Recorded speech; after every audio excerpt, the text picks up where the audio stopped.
విద్యుత్ శాఖ అధికారులపై సీఎం రేవంత్ రెడ్డి సీరియస్ అయ్యారు. రాష్ట్రంలో కరెంట్ కట్ చేస్తే సస్పెండ్ చేస్తామని హెచ్చరించారు. ప్రభుత్వానికి చెడ్డ పేరు తెచ్చే కుట్రలు సహించబోమని ఫైర్ అయ్యారు.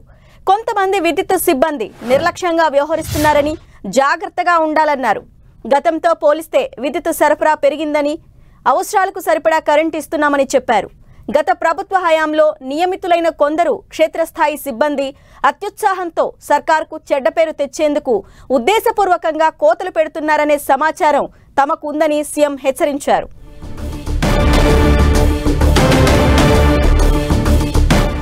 రైట్, ఇదే అంశంపై అప్డేట్స్ మా ప్రతినిధి కొండల్ లైవ్ ద్వారా అందిస్తారు. కొండల్,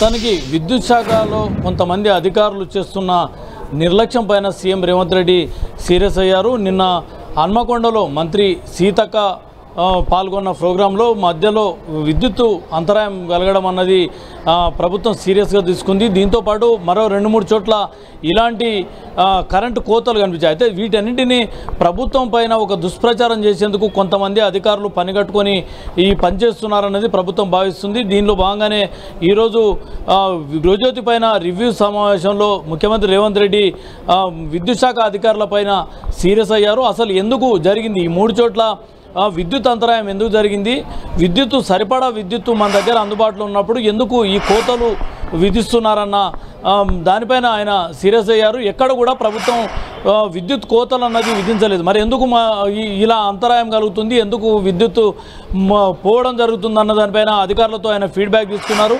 అయితే దీనికి సబ్స్టేషన్లో ఉన్న లోడ్ను హెచ్చుతగ్గులను సరిచేయాల్సిన డిఈల పర్యవేక్షణ కొంత లోపం వల్లనే ఇలాంటి పరిస్థితి తలెత్తిందని చెప్పి సీఎం దృష్టికి తీసుకొచ్చినట్టుగా తెలుస్తుంది. అయితే ఇదంతా కూడా కొంతమంది కావాలని అధికారులు చేస్తున్నారు. గత ప్రభుత్వంలో నియమితులైన అధికారులు ఇలాంటి ప్రక్రియ ద్వారా ప్రభుత్వానికి చెడ్డ పేరు తీసుకురావాలన్న ఉద్దేశపూర్వకంగానే ఇలా నిర్లక్ష్యం వహిస్తున్నారు. వారందరిపైన కఠిన చర్యలు తీసుకుంటాం, ఎక్కడ ఇలాంటి భవిష్యత్తులో మళ్ళీ వస్తే ఖచ్చితంగా ఆ అధికారులపైన సస్పెండ్ చేయాలని చెప్పి ఆయన నేరుగా సీఎం ఆదేశాలు జారీ చేశారు.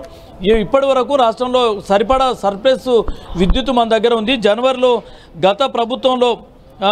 గత ఏడాది జనవరిలో 230 యూనిట్ల విద్యుత్ సరఫరా అయితే ఈసారి అదే జనవరిలో 243 మిలియన్ యూనిట్ల విద్యుత్తును మనం సరఫరా చేశాము. అదేవిధంగా ఫిబ్రవరిలో కూడా గత ఏడాది కంటే మించి విద్యుత్ సరఫరా చేశాము. అలాంటప్పుడు విద్యుత్ పూర్తిగా సర్ప్లస్గా ఉన్న సమయంలో విద్యుత్ కోతలకు ఎలాంటి ఆస్కారం ఇవ్వద్దని చెప్పి ఆయన సీరియస్గా అధికారులను ఆదేశించారు. ఇదంతా కూడా ప్రభుత్వం పైన ఒక చెడ్డ పేరు తీసుకొచ్చేందుకు ఒక ప్రక్రియ జరుగుతుంది.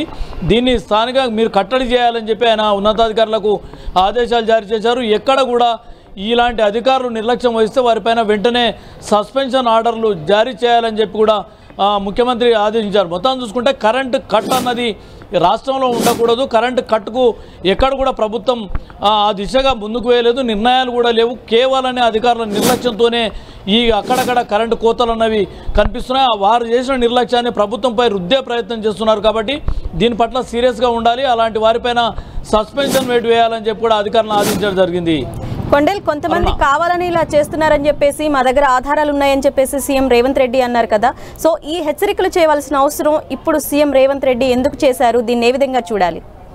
అంటే ఖచ్చితంగా కాంగ్రెస్ ప్రభుత్వం అధికారంలోకి వచ్చినాక కరెంటు కోతలు వస్తున్నాయన్న ఒక ప్రచారాన్ని ప్రతిపక్షం ప్రధానంగా ప్రజల్లోకి తీసుకెళ్తుంది. అక్కడక్కడ 2-3 చోట్ల ఇలాంటి విద్యుత్తు కోత అంటే అంతరాయం కలిగిన సందర్భంలో వీటన్నిటిని రాష్ట్రవ్యాప్తంగా ఒక ప్రొజెక్షన్ ఇవ్వడం అన్నది ప్రభుత్వానికి కూడా కొంత ఇబ్బందికరంగా చెడ్డ పేరు తీసుకొచ్చే విషయంగా మారింది. ఈ నేపథ్యంలోనే సీఎం ఈ స్థాయిలో రియాక్ట్ కావడానికి ప్రధాన కారణం ఇదే అని చెప్పవచ్చు. ఎందుకంటే రాష్ట్రంలో ప్రభుత్వం దగ్గర సర్ప్లస్ విద్యుత్ ఉన్నప్పుడు ఎక్కడ కూడా ప్రభుత్వం ఎక్కడ విద్యుత్ కోతలను నిర్ణయించినప్పుడు ఎందుకు ఈ విద్యుత్తుకు అంతరాయాలు కలుగుతుంది, ప్రజలకు ఎందుకు అసౌకర్యాలు కలుగజేస్తున్నారన్నది ప్రధానంగా సీఎం దీనిపైన ఆగ్రహం వ్యక్తం చేశారు. ఇలాంటి చర్యలకు కొంతమంది అధికారులు పనిగట్టుకొని చేస్తున్నారు, వీరికి సంబంధించిన సమాచారం కూడా మా దగ్గర ఉందని చెప్పి సీఎం నేరుగా హెచ్చరికలు జారీ చేసిన నేపథ్యం ఉంది. ఇవన్నీ కూడా కొంత సీరియస్గా ఆలోచించిన అంశాలుగా ఉంటుంది.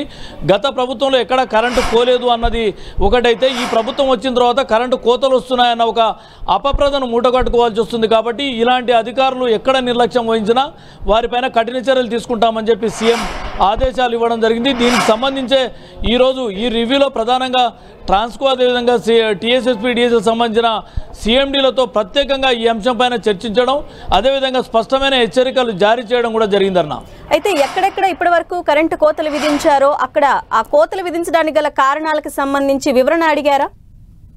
ఖచ్చితంగా వీటికి సంబంధించి మొన్న హన్మకొండ అనుకోండి, మరొక 2-3 చోట్ల ఇలాంటి అంతరాయం కలిగిన చోట్ల ఎందుకు అది అంతరాయం కలిగిందన్నది కూడా సిఎండీలను ఆయన ఉన్నతాధికారులను అడగడం తెలిసింది. అయితే దీనికి స్థానికంగా సబ్స్టేషన్లో ఉన్న లోడ్ను హెచ్చుతగ్గులను సరిచూడాల్సిన డిఈలు సరైన పర్యవేక్షణ లేని కారణంగానే ఈ పరిస్థితి తలెత్తింది. వారి అధికారుల కొంత నిర్లక్ష్యం కారణంగానే ఇది జరిగింది తప్ప ఎక్కడ విద్యుత్ కోతలు అన్నవి లేవు. విద్యుత్ సరిపడా విద్యుత్ మన దగ్గర అందుబాటులో ఉన్నప్పటికీ కూడా అధికారులు ముఖ్యంగా క్షేత్రస్థాయిలో ఉండాల్సిన డిఈ ఏఈలు వీళ్ళు సరైన పర్యవేక్షణ లేని కారణంగానే ఈ అంతరాయం జరిగిందని చెప్పి సీఎం దృష్టికి అధికారులు తీసుకొచ్చారు. అయితే ఇవి మరోసారి పునరావృతం కాకూడదు, ఎక్కడ కూడా ఇలాంటి నిర్లక్ష్యం వహించిన అధికారులపైన ఉపేక్షించాల్సిన అవసరం లేదు, ఖచ్చితంగా సస్పెండ్ చేయాలని చెప్పి స్పష్టమైన ఆదేశాలు జారీ చేయడం జరిగింది అన్న.